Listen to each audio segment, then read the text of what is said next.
안녕하세요 여러분. 한국 사람의 생각을 알아가고 한국어를 학습하는 JM 팟캐스트에 오신 여러분들 환영합니다. 네 여러분들, 지난 한 주간 잘 보내셨나요?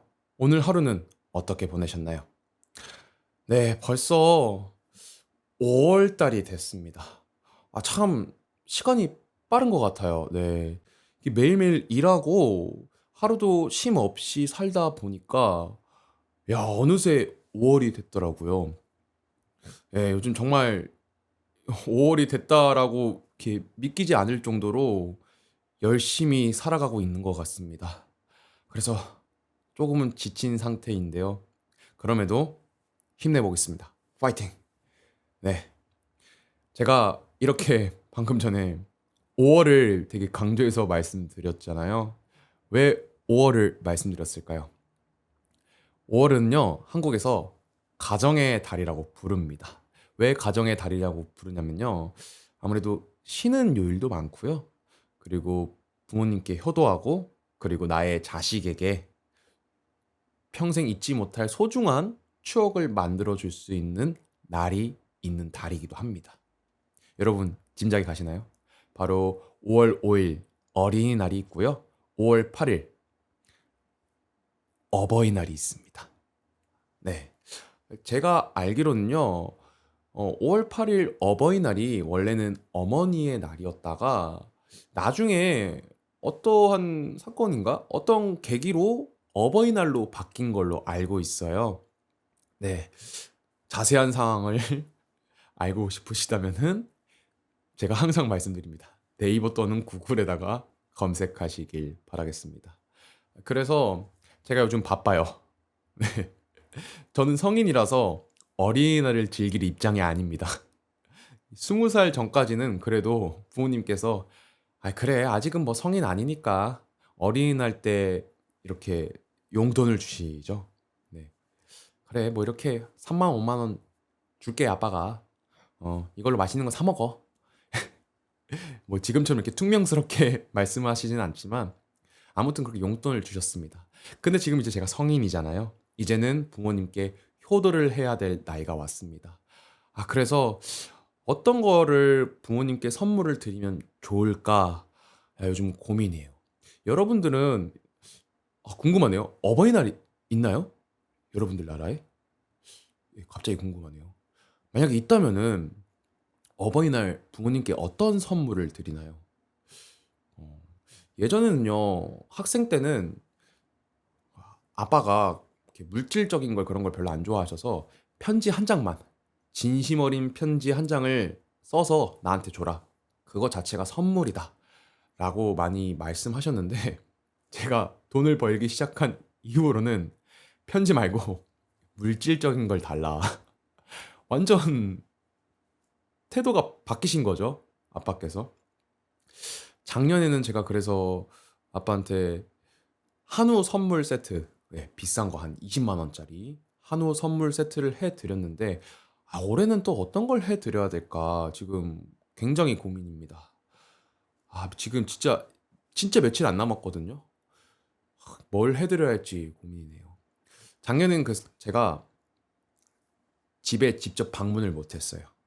그래서 이제 택배로 선물을 보냈는데 올해는 직접 얼굴 뵙고 드리고 싶어서 선물 하나랑 그리고 카네이션이 있습니다. 장미랑 비슷하게 생겼는데요. 한국에서는 어버이날 때 부모님께 존경과 감사의 마음을 표하기 위해서 부모님께 감사의 의미로 카네이션을 이렇게 여기 왼쪽 가슴에다가 꽂아드립니다. 제가 이렇게 카네이션을 꽂아드리면은 굉장히 이 부자지간에 어색한 기류가 흐를 것 같아서 카네이션은 못 드릴 것 같고, 충분히 청소년기 때 많이 드렸으니 이번에는 어떤 선물을 드릴까 고민이네요. 네. 참 여기서 한국에서는요, 그 부자 관계라고 하죠. 아빠와 아들 사이. 어, 분명 화목한 가정도 많겠지만 저처럼 이렇게 약간 서먹서먹한, 친한 듯 안 친한, 약간은 어색한 거리가 있는 부자 관계가 한국에서는 굉장히 많습니다. 아무래도 저희 부모님 세대들은 어렸을 때 많이 할아버지들한테 아니면 그 위의 세대분들한테 말로 훈육을 당하기보다는 해초리로 많이 맞으면서 배웠던, 맞으면서 자랐던 세대입니다. 그러다 보니까 아무래도 감정 표현이 많이 서투세요. 네, 저희 아빠도 감정 표현이 많이 서툰 편이셔서 제가 많이 노력을 하려고 합니다. 그래서 고백 아닌 고백인데 제가 아버지한테 사랑한다라는 말을 한 번도 해본 적이 없어요. 그래서 이게 대부분 한국 사람들은 공감하실 거예요. 여러분들은 응? 뭐야? JM 불효자네 라고 생각하실 수 있는데 아직까지도 제가 사랑한다는 말을 해본 적이 없습니다. 뭔가 이게 나 부끄러워요. 네, 못하겠어요. 그 대신에 그 외의 방법으로 마음을 표현하는 것 같습니다. 네.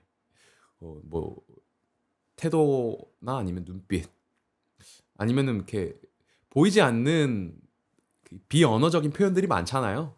네. 이거 굉장히 방금 전에 어려운 표현이네요. 그냥 이렇게 말씀드리는 거죠. 아버지 이렇게 선물, 네, 뭐 어버이날, 감사합니다. 예. 뭐 이런 식으로 선물을 전달합니다. 방금 전에 이거 한번 이렇게 해봤는데 굉장히 어색하네요. 네, 안 될 것 같아요. 네. 그러면 한번 노력해 보겠습니다. 네. 그리고 어린이날에 대해서도 한번 얘기를 나눠볼까 해요. 저는요, 저희 아버지가 굉장히 엄격하신 분이라서 어린이날에 대해서 막 추억이 그렇게 많진 않습니다. 사실 어렸을 때는요, 뭐 놀이공원에 간다든지, 아니면 맛있는 음식을 먹는다든지, 아니면 어떤 선물을 받길 원하잖아요. 어린이라면은. 네. 그 외 말고는 그렇게 어른처럼 깊게 생각을 못하는 때이다 보니까 저는 단순한 마음으로 제가 갖고 싶은 게 있어요. 그럼 아빠한테 아빠 나 이것 좀 사주세요 라고 한 달 전부터 말합니다. 어린이날 한 달 전부터 나 이거 갖고 싶어요. 아니면 나 여기 가고 싶어요. 이렇게 아빠한테 말하지만 저희 아빠는 참 이 아들의 마음을 몰라요. 네. 아빠는 아빠의 아빠한테 이런 말 하면 안 되겠지만 고집이 굉장히 강하세요. 네. 고집이 굉장히 강해서 자기가 생각한 대로 나의 자식은 이래야 된다. 네. 이런 강한 집념이랄까요? 그 생각이 있으셔가지고 어린이날에는 항상 등산을 했습니다. 네. 산을 올라갔어요. 항상. 네. 건강이 제일 중요하다. 선물은 중요하지 않다. 나는 너한테 어린이날 선물을 줄 수 있는 거는 딱 한 가지밖에 없다. 바로 등산이다. 어렸을 때 이 말을 듣고 저는 얼마나 화가 나고 서운했을까요? 네. 그래서 저는 어린이날 아빠가 등산 가자고 말을 했는데 진짜 문 열고 집 밖을 나갔습니다. 가출을 한 거죠. 초등학교 때 아직도 기억나는데요. 제가 어린이날 아빠한테 너무 화가 나고 서운해서 가출을 해가지고 집 앞에 있는 PC방에서 한 10시간 넘게 있었던 기억이 납니다. 거기서 진짜 가장 슬펐던 게요. 와, 지금 생각해도 좀 이건 슬픈데요. 제가 PC방에서 돈도 없어서 게임을 못했어요. 그래서 그 PC방에서 게임하고 있는 분들 뒤에서 이렇게 기웃거리면서 구경을 하고 있었단 말이죠. 근데 한 가족이 딱 보이는 거예요. 아직도 기억하는 게 왼쪽에 아빠가 있었고 가운데 아이가 있었고 오른쪽에 엄마가 있었어요. 예. 이 가족이 이 아이를 위해서 어린이날 선물로 가족끼리 PC방에 온 거예요. 와, 저는요, 그때 갑자기 눈물이 나가지고 엉엉 울었던 기억이 있습니다. 야, 얘네 가족 진짜 부럽다. 나보다 좀 어려 보이는데 얘는 가족이랑 다 같이 이렇게 PC방을 오네. 어린이날 선물을 받았구나. 예, 이 정도 생각밖에 못했던 어렸을 때인데 참 그 당시엔 아빠가 원망스러웠습니다. 하지만 뭐 지금 돌이켜 보면은 아빠 나름대로 사랑의 표현이지 않았을까? 네. 그렇게 생각하고 있습니다. 그래서 지금 부자 관계가 어색한 거일 수도 있어요. 네. 아무튼 그래도 저는 최선을 다해서 효도를 한번 해 보도록 하겠습니다. 네. 자, 5월 가정의 달을 맞아서 이렇게 힘차게 시작을 해 봤는데요. 여러분들이 살고 계신 나라의 5월 달은 무슨 달인가요? 우리나라처럼 한국처럼 가정의 달, 뭐 이런 달이 있나요?